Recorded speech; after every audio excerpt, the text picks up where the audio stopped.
बदलिबे कर्णाटक मुख्यमंत्री मुख्यमंत्री परिवर्तन नहीं निष्पत्ति नहीं पारे कांग्रेस। सिद्धरमैया बयान को नहीं सरगरम राजनीति। कर्णाटक रे कांग्रेस मुख्यमंत्री परिवर्तन करिपारे जदियो दल पक्षरु ए संपर्क रे आनुष्ठानिक भाव में किछि कुहा जाय नाही, किंतु मुख्यमंत्री सिद्धरमैया द्वारा दिया जाइथिबा बयान को नहीं अनुमान करा जाउछि। राज्य रे निर्वाचन जीतिबा परे 2.5 वर्ष पर मुख्यमंत्री परिवर्तन हेबो बोली निष्पत्ति निया जाइथिबा जणा पड़छि।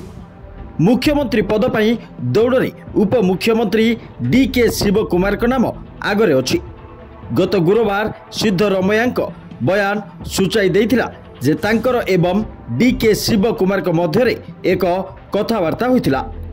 गणमाध्यम रिपोर्ट अनुसार से कहते जे शेष में हाईकमांड को सबकिछि उपरे निष्पत्ति नेबाकू पड़िबो। टाइम्स ऑफ इंडिया रिपोर्ट अनुसार सिद्धरमैया एई वक्तव्य को तांकर पूर्व वक्तव्य सहित जोड़ा जाउछि, जेतेबेले से तांकर 5 वर्षर कार्यकाल पूर्ण करने विषय में कहते एवं राज्य में मुख्यमंत्री परिवर्तन खबर को अस्वीकार करते। तथापि जेतेबेले DK शिवकुमार को ए विषय में पचरागला से कौनसी पदवी पाई कौनसी महत्वाकांक्षा को प्रत्याख्यान कले। से कहते जे आमे आमर काम जारी रखिबु, दलर हाईकमांड नेतृत्व विषय निष्पत्ति नेबे। Report deadline Odisha.